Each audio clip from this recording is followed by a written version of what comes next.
The Tao of Self Confidence, episode 370. Welcome to the Tao of Self Confidence, where I share stories of amazing women who have discovered their inner journey to self confidence. Visit our website at thetaoofselfconfidence.com. Your inner journey to self confidence awaits. Well, hello, friend. Welcome to the Tao of Self Confidence, where I share stories of amazing women who discover their inner journey to self confidence. I'm your host today, Sheena Yap Chan, and today I have a phenomenal lady on the show today. She is an IT developer and also a part-time photographer, so I'm really excited to have her on to share her story with us on self-confidence. And without further ado, I'm going to introduce you to Karen Lau. Karen, how are you today? Maybe you can fill in a little bit more about yourself to our listeners. Hi, I'm good, thank you. Yeah, I'm an IT developer full time. I've been in the job field for about 6 years. And right after college, I guess when I was getting my career started, I also got into photography. So I made time to do that and improve my skills, and now I do that part time. Awesome. Well, thanks for sharing that. And Karen, what's your cultural background? I'm Chinese. Thanks for sharing that. And what would be your favorite self-confidence quote? I have one that says, nothing holds you back more than your own insecurities. So I think it all starts with you. Confidence starts with you. And I've also read another quote where it says people don't notice you as much as you notice yourself. And I didn't see it as a negative way, but more as in you probably shouldn't overthink what other people think of you. And once you start letting that go, letting other people's perceptions go, then you gain more self confidence. Thanks for sharing that quote. And it's so true, right? We're so prone to worry about what other people think of us, but half the time they're not even thinking about us. They're more worried about their own problems. So I like that you mentioned that, and also the first quote that you mentioned, because it's true, our insecurities hold us back so much, right? I've been guilty of it. I'm sure you have too. And we just have to realize we are more than enough to go out there and do amazing things. So thanks for sharing that. And in your own words, how do you define self-confidence?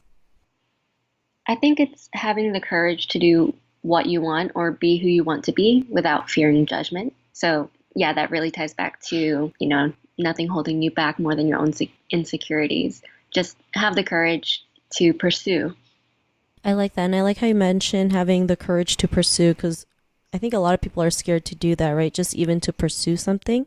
We have our parents who tell us to follow a certain route, and, we have society telling us, you can't do this or do that. Especially as a woman, it's it's not proper for a woman to do this, or it's not proper for a woman to do that. But I mean, those are just people's perception. And, it doesn't mean that what they're saying is right or wrong. In the end, it's up to you to realize, what is it that you want in life, and what is it that you love to do, and how can you do that and live your life at the same time. So I really love that you mentioned that. And Karen, what was your life like before your discovery of self-confidence? Oh, I was super quiet, super shy. I'm still pretty quiet, but for other reasons. But back then, I was quiet because I was afraid if I had an opinion and I voiced it, I would be ridiculed or I wouldn't fit in. I think that's something that we all can relate to, right? Especially when it comes to raising your hand in school and saying the wrong answer. Kids laugh at you and they think you're, then you have those insecurities oh, they must think I'm dumb because I didn't know the answer. But, it's just even raising your hand up is enough courage to go out there and just have the courage and confidence to be wrong and just learn from your mistakes. And I think it's just we feel like a mistake is something that's so bad, it's the end of the world, not realizing it could be something good to help us become the person that we are. And what was that point in your life when you realize, you can be the person that you are today, have the courage to pursue the things that you wanted? What was that aha moment? For me, it was in college. I joined a sorority. I debated really long and hard about it because there's a lot of stigma against sororities and fraternities, but it was actually a really good experience. It was like having 100 sisters telling me you can do this or you can do that, and that my interests do matter, that I'm an individual who has, the power to do something. So it was a lot of encouragement from a close community. I think that's great, especially, sometimes we feel like we're all alone, right? We feel like there's no one out there who can support us. And when we can have a great group of people who can tell us, you can do it. Even, especially when you have bad days, right? There's someone there who believes in you and tells you, get back up, keep going because you're worth it. You go out there and do the things that you love. And we're here to support you, whether you make a mistake, whether you do something great, like we have your back. And it's really important to have that, especially nowadays where we feel like we just don't know if there's anyone out there who can help us or just be as a support system. And, because of that, what's your life been like now? Now, I've done so many things that I wouldn't have if I was still insecure. I started my photography as a side business.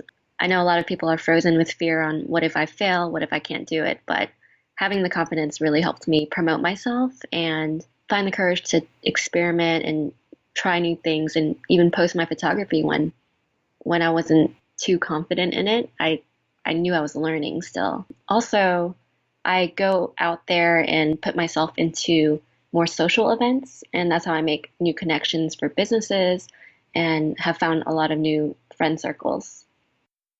Thanks for sharing that. And I love how you mentioned, like, you started something that you love, even if you were scared. I think a lot of people forget we all start from the bottom, right? I also have a friend who's a photographer, and, she had no skills. She didn't know what to do.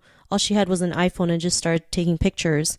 And eventually it led her to more opportunities now, taking pictures for big names in, certain industries. And it just starts with, like you mentioned, having the courage to pursue, take that action, and you keep learning and figuring things out along the way, and, things will start happening for you. So I'm really great that you did start that. And, for the woman who's listening to your episode, she may be in her own journey of self-confidence. What would be that one tip you would give to her?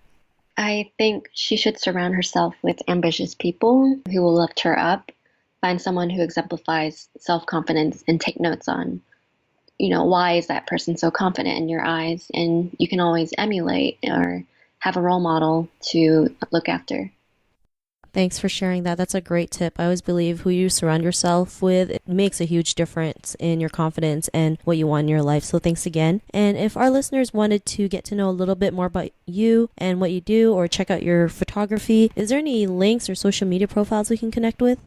Yeah, it's just my name on all my social media. Instagram is karen.lau and my website is karenlau.com. Thanks for sharing that. And to our listeners, if you want to connect with Karen, you can also head on over to the taoofselfconfidence.com and search for Karen's name. Her show notes will pop up along with everything else we talked about. And I just really want to thank Karen for taking the time to share her story with us today on self-confidence. So thank you so much, Karen. Thank you. Not a problem. It was great having you on the show. And to our listeners, be on the lookout for another new episode of another amazing woman's journey to self-confidence. And we'll talk to you soon. Bye for now. Thank you for tuning in to another amazing episode of the Tao of Self-Confidence. Want to learn how you can use podcasting to market your business? Download your free report by visiting our website at thetaoofselfconfidence.com. Your inner journey to self-confidence awaits.